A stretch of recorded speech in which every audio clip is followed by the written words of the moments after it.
Hey, can I grab one of those Health Warrior bars? What's up, guys? This is Scott Millette, reformed fat guy, and I am here with you on EVO RAD. Yeah, you are tuned into EVO RAD, always bringing you good music. Yes, this it's a beautiful day to be alive. My name is Michael Bernier, and Big Benny Boy is right here with me. How you feeling today, man? Feeling a little fishy today. Yeah, Ryan Inc. is in the building. Hey. How are you? So good. Yes, we are so excited to have Scott Millette, serial entrepreneur, life learner, and the hippest filmmaker on the scene in the studio with us. Scott, how are you? I'm doing great, man. How you doing? Yeah, so ready man. to turn it on. Yes. Right. We are going to learn a whole lot about Scott Millette today, that's for sure. This is EVO RAD, and it's a good interview. Yeah. What's up, Scott Millette? And you know, just like you, I love EVO RAD. Scott, recently you've had 2 films accepted, right, into the New Hampshire Film Fest? This is correct, yes. What's going on there? What's up with that? New Hampshire Film Festival is something that's been happening for 18 years. And right. so this is the 18th year. So they weren't still doing like hand reels in that time? No. I started going to the film festival about 12 years ago. And I've been a presenter there for the last 3 or 4 years. All right. And last year, there was a couple guys that were bagging on me because they said, you always come, we all know you, you're supposed to be a filmmaker, you never put a film in the festival. And they were like, how do we know you're really a filmmaker? So after a few cocktails, and I'm with my buddy Mike Ziccola, right, who's an actor, and then a few more cocktails, and I said, well, you guys usually take about 2 years to make movies. I'll go home and I'll make one tonight, and I'll release it by the end of the festival. There you go. And so then we went home, we took this Halloween costume, threw it on my buddy. There was road work being done. I said, you're going to stumble up and down the street. And I said, if it's good in the morning, we'll make the rest of it. He didn't put a broom in his hand. And it came out. It was sick. But I lost 80 pounds in under 5 months.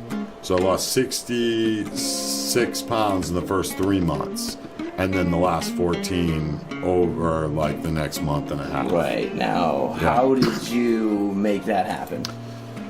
Well, I mean, it's a lot of things, but most importantly, it's commitment. Like at the end of the day, when you want to make a change like that, no matter what it is, first of all, the timing has to be right. Yeah. The timing has to be right for you.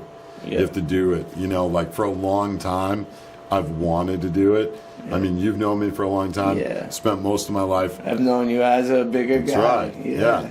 So I spent most of my life, previous to me being a bigger guy, I coached Olympians, right? And so I spent all this time around Olympic athletes. Yeah. Then I got fat. And then I was around the fittest guys in the world, UFC fighters and mixed martial arts guys. Yeah.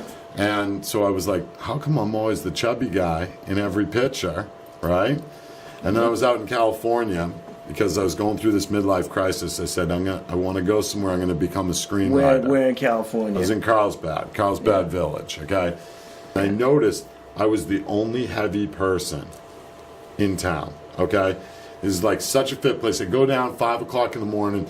There's, not like here, there'd be like 7 people running down at the wall. Was the change because of them, or was it because of you? Well, hear me out. Listen, this is part of it, right? I realized I was in Carlsbad on chubby affirmative action. Like, they allowed like 2 chubby guys in the town at one time. When I left, they'd allow another chubby guy. I'm out, and they're like, all right, bring another one in. Yeah. And make way. Yeah. And so, Scott. But to be truthful about this, exactly. Well, that is the truth. Like, guys who come in, there's a lot to that story, but everybody there is fit. And I just noticed, like, I paid more attention to lifestyle, and the truth is, at that time, I was really depressed. Yeah. I had like lost investors in my business. I had to sell off my business. My long-term girlfriend and I had just broken up. There's all these things, and I'm like I'm 40 years old, and I'm like second guessing, like, where am I going to go with my life? What am I right? doing? Am I lying to myself? Exactly. Am I living in some sort of false reality? Yeah. And we think about that stuff all the time. We're artists, right? Is this real?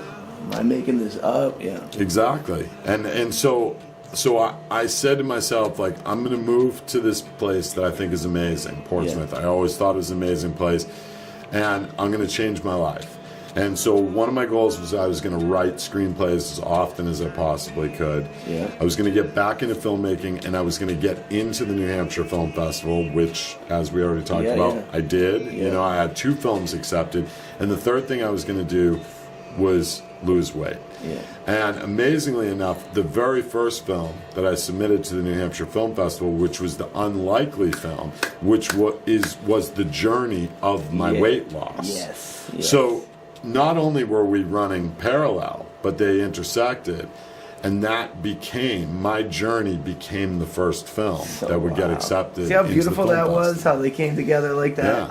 Yeah, so it's an amazing thing, and I've learned a lot about myself, and it's, you know, I'm getting my confidence back, and it's really exciting time. So do you feel that the physical fitness that you now have attained, with that came more mental clarity and mental wellness? 100%. And part of this other thing is that I got away when I was running my business from the things I really loved in life.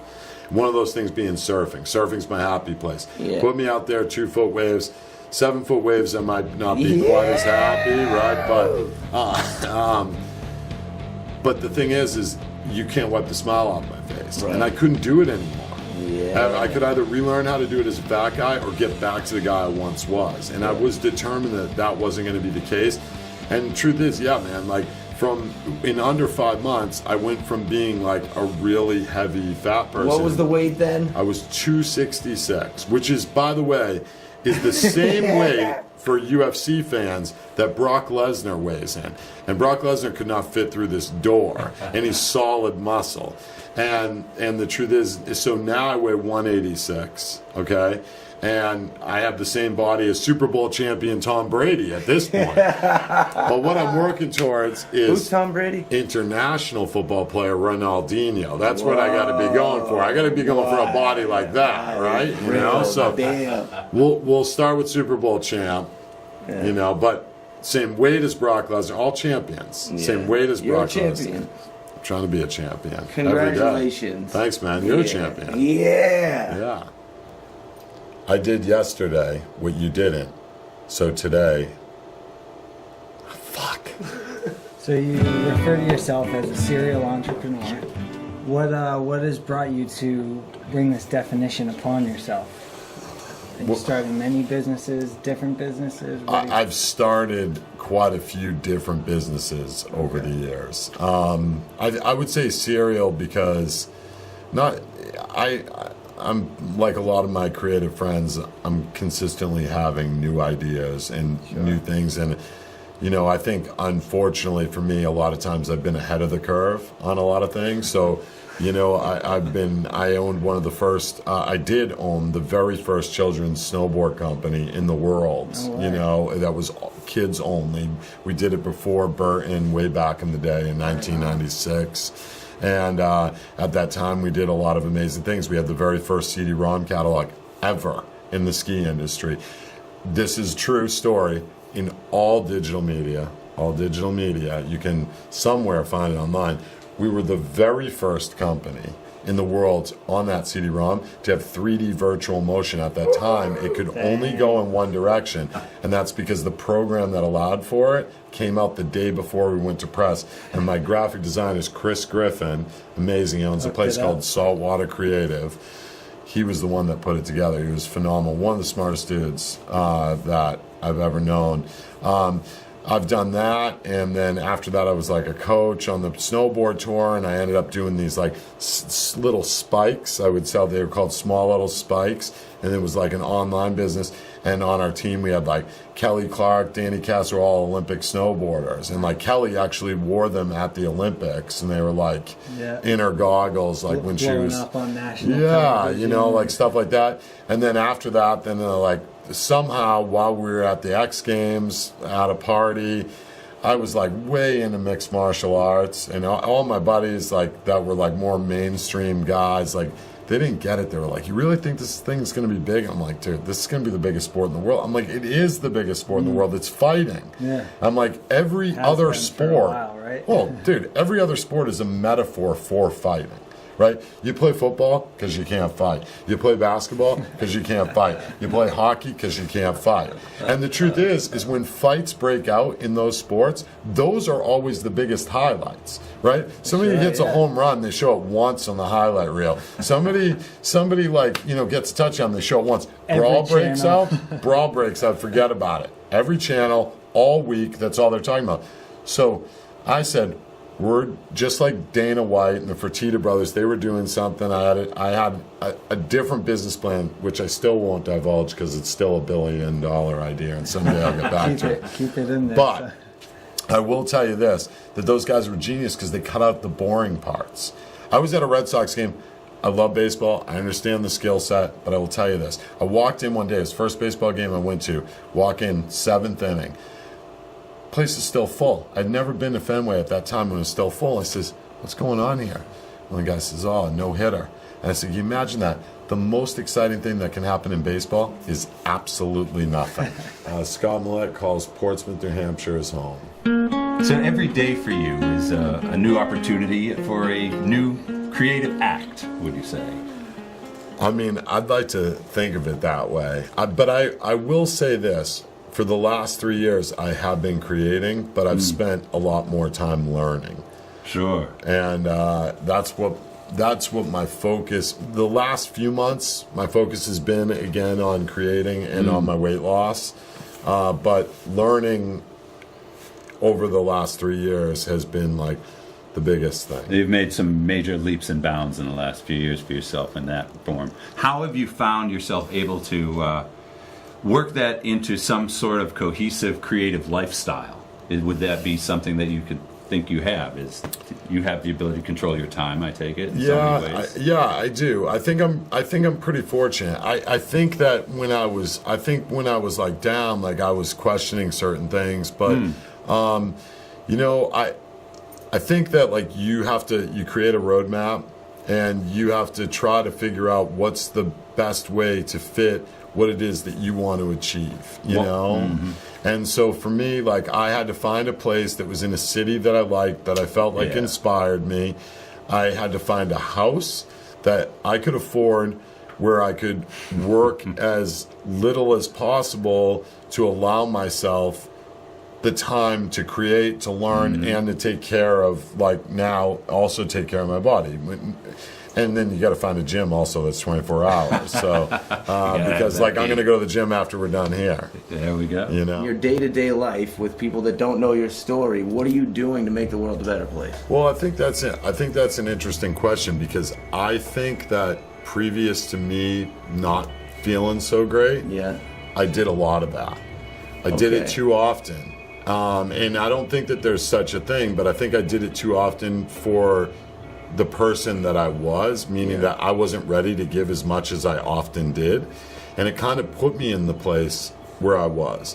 And so to overweight, depressed. And to be completely and to be completely honest is like to answer your question, what I'm doing, I'm working on making myself a better person. And as I get better, without knowing it, every day I'm helping people. And that's just in my general demeanor and things that I do for other people because I couldn't help anybody where I was at before.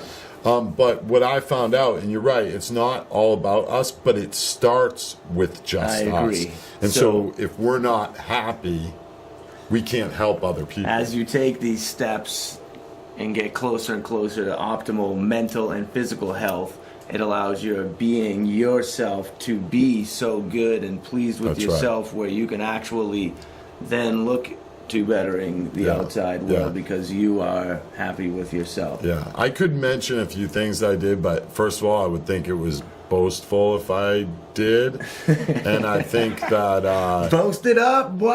No, and I think it could be embarrassing to a couple people because I helped some people more on a personal level. and I'll tell you about that off camera. Yeah. But No one's listening. yeah, Go ahead. yeah.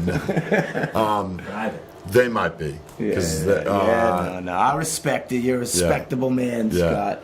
But I do think it is interesting because you see in my weight loss video that I say I'm no expert, I'm getting all these calls. Yeah. Because it is funny because on that front, it's crazy. Experience is what Like, comes down to, though. Yeah, yeah. You have actually executed this, so Yeah. it is inspiring. People saw it and they're like, "Well, he did it. This makes me feel like it's possible." Yeah, and yeah. it's real. Yeah. And it starts with the dedication, heart of a lion, Commitment. right here. That's it. It's all about the commitment. I did yesterday what you didn't, so I can do today what you can't. Hey!